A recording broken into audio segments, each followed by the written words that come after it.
Okey, baik tuan-tuan. Boleh tengok di sebelah kanan kita. Nampak tak macam ada bangunan lama, betul? Okey, masjid ini dinamakan sebagai Masjid Syaikhain. Syaikhain ataupun Masjid Ad-Dir'un. Dir'. Baik, kenapa masjid ini dinamakan sebagai Masjid Syaikhain? Syaikhain ni maksudnya apa? Dua orang tua. Dua orang tua Yahudi yang mana penduduk sekitar sini dulu tuan-tuan. Dua orang tua Yahudi ni bukan Islam. Dia orang bukan Islam, tapi kenapa dia orang masyhur? Sebab apa? Ketika mana penduduk sini dulu, dua orang tua Yahudi ni, dia orang suami isteri tapi bercinta mengalahkan orang muda.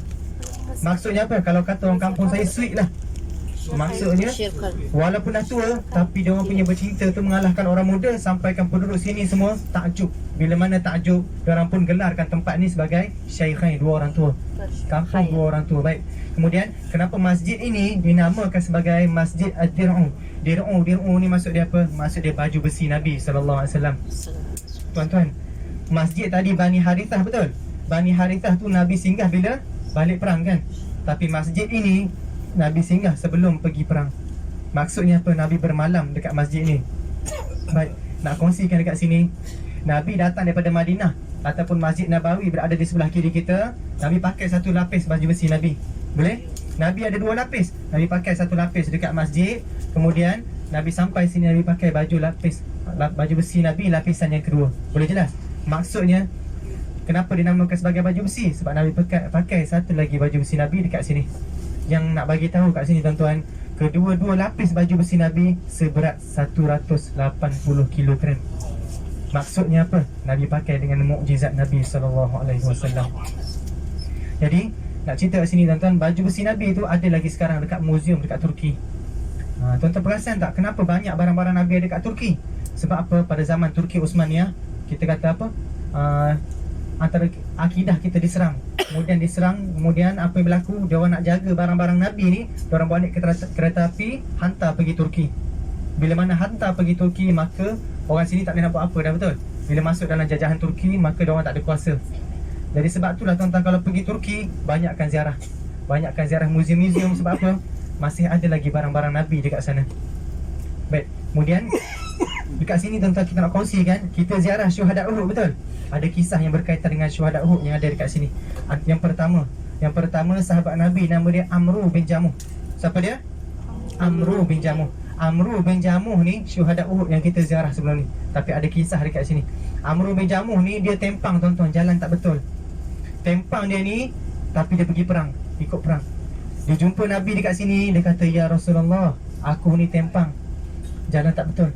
Adakah nanti bila mana aku mati esok ni masa perang ni, kemudian aku dibangkitkan dalam keadaan aku jalan lurus ni, tak tempang maksudnya?" Nabi jawab apa? Nabi jawab, "Bahkan wahai Amru." Maksudnya apa? Kamu boleh dapat lebih lagi daripada tu. Jadi tuan-tuan, cerita dia lepas habis perang Uhud, Nabi tengok jasad Amru bin Jamuh. Maksudnya Amru bin Jamuh dah syahid. Kemudian Nabi pun bagi tahu sahabat, "Aku mendengar Amru bin Jamuh sedang berjalan kaki dalam syurga dalam keadaan jalannya yang lurus." Allahu Akbar. Itu sahabat. Sahabat tak fikir dah kalau kita, Allah macam mana lah esok ni. Tapi tak, sahabat fikir apabila kalau dah mati nanti apa yang kita dapat. Kemudian yang kedua, syuhada Uhud juga tuan-tuan, yang kita ziarah juga. Kisah dia berlaku kat sini. Nama sahabat tu Abdullah bin Jahsh. Siapa? Abdullah bin Jahsh. Abdullah bin Jahsh tu masa bermalam dekat sini tuan-tuan. Nabi pun, Abdullah bin Jahsh dipanggil Sayyidina Sa'ad. Sayyidina Sa'ad ni dipanggil, "Wahai Sa'ad, sini, tolong aminkan doa aku." Tuan-tuan, itu antara cara berdoa. Kita berdoa minta orang soleh aminkan. Jadi Abdullah bin Jahsh pun tarik keluar daripada masjid ni, dekat depan ni, berdoa. Apa yang Abdullah doa tuan-tuan? Dia doa, "Ya Allah, ketika mana perang esok ni, Engkau pertemukanlah aku, jumpakanlah aku dengan tentera kafir yang paling ganas sekali, yang paling hebat, yang paling kuat. Bila mana aku jumpa dengan dia, aku lawan dia satu lawan satu. Aku bunuh dia, dia bunuh aku, maka dipotong hidung dan telinga aku. Bila mana dipotong hidung dan telinga aku, bila aku dibangkitkan nanti, ya Allah, Engkau akan bertanya, wahai Abdullah, di manakah hidung dan telingamu, wahai Abdullah? Maka aku, ya Allah, aku akan menjawab, hidung dan telinga aku ada padamu, ya Allah. Hidung dan telinga aku ada pada Rasulullah sallallahu alaihi wasallam. Maka engkau, ya Allah, engkau akan mengatakan, engkau benar, wahai Abdullah. Kemudian Sayyidina Sa'ad kan tengah hamil, betul? Sayyidina Sa'ad pun kata, amin. Peristiwa tu berlaku kat mana tuan-tuan? Kat sini. Kemudian Bila mana perangnya esok tuan-tuan, maka habis perang, syahidlah siapa? Abdullah bin Jahsh, antara syuhada Uhud.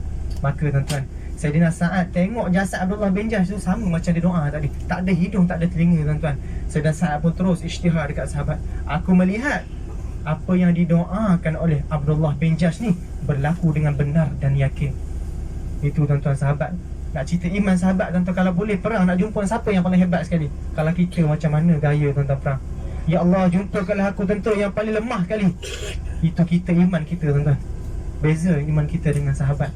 Kemudian tuan-tuan, dekat sini juga, kemudian tuan-tuan dekat sini jugalah tempat yang mana Nabi tapis tentera-tentera yang muda. Antara siapa tentera yang muda tuan-tuan? Muda-muda lagi nak pergi perang. Antaranya siapa? Antaranya anak Sayyidina Umar, Abdullah ibn Umar. Abdullah ibn Umar dia kata apa? Perang Uhud berlaku pada tahun ketiga, betul? Kemudian perang Badar tahun kedua.